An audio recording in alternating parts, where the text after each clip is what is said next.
Yun, so good morning mga kalapatids, no? So for today's video nga mga kalapatids ay magtutos tayo ng ibon. Yun, nandito yung ibon natin na isasali mga kalapatids sa linapakan race mga kalapatids, no? So mag-i-start na yung training ng October ng kailan ba to basta ngayong October mga kalapatids, nakalimutan ka na. Second week ng October mga kalapatids, no? Yun, so malapit-lapit na, kaya pinag-aandaan na natin mga kalapatids yung pagti-training para once na nagpasabay sa club ay okay na mga kalapatids, no? So may training naman yung isang club mga kalapatids, Bakungan. Ngayon din yung lipad nila mga kalapatids, pero tawag dito, inano lang natin na solo na lang tayo mga kalapatids. So maya maya ipagpahinga lang muna natin sila mga kalapatids. So hanggang mga kalapatids, no, ipagpahinga lang natin sila muna saglit. So pakita ko lang yung area dito sa Puerto Princesa mga kalapatids, dito sa unahan ng Honda Bay mga kalapatids ngayong umaga. At yun na nga mga kalapatids, no, so bitawan na natin to mga kalapatids. So nakapagpahinga na rin sila. So tirik na rin yung araw mga kalapatids, no.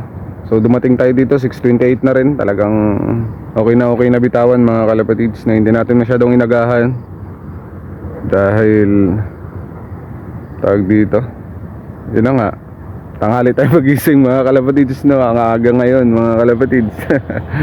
Joke lang mga kalapatids. So wala nang patumpik-tumpik pa mga kalapatids, bitawan na natin to.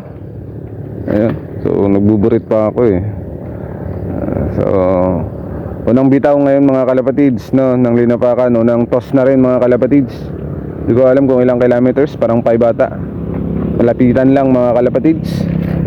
So dati 3 kilometers mga kalapatids, nagpapalipad na ako unang toss. Pero ngayon mga kalapatids binibigla ko na kagad dito ngayon mga kalapatids sa Honda Bay. So batikan na tayo konti mga kalapatids, hindi na masyadong natatakot. So bitawan na natin to in 1, 2, 3, go. Yun, so at yun na nga mga kalapatids, no, nabitawan na. At yan, 5 lang sila mga kalapatids. Isali ko sana yung 2 old bird mga kalapatids, pero baka ma-short tayo sa entry mga kalapatids, dahil yung linapakan race natin mga kalapatids ay may old bird rin. Baka yun na lang isalihan natin mga kalapatids. Ito na nga, mukhang maganda yung lipad nila ngayon mga kalapatids.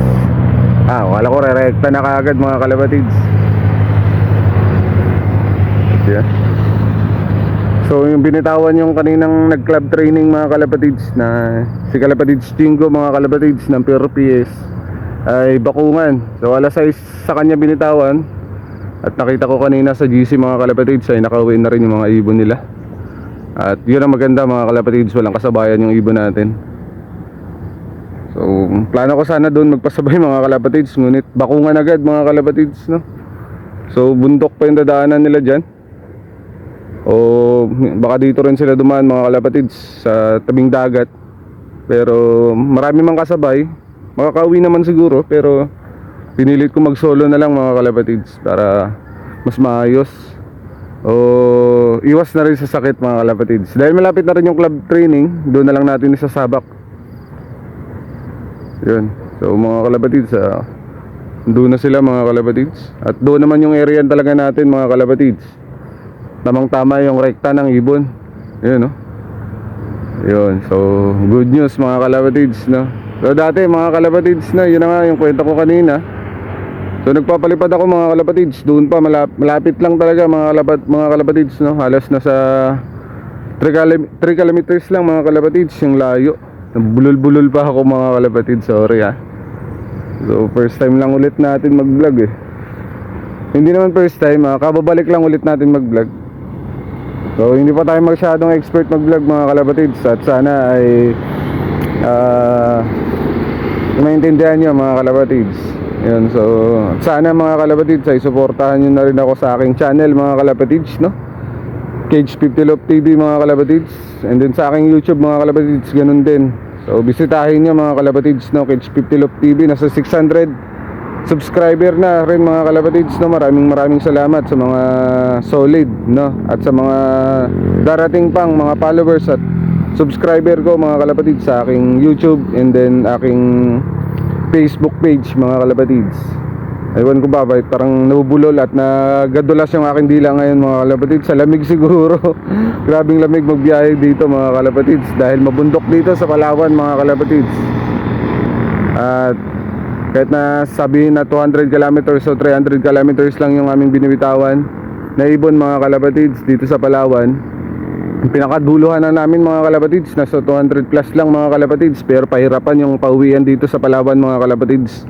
Dahil kung mapapansin nyo mga kalapatids ay south north mga kalapatids, hindi lang ganyang kalalaking bundok yung dinadaanan ng ibon namin mga kalapatids. Hindi lang bundok mga kalapatids, kundi yung mga palkon.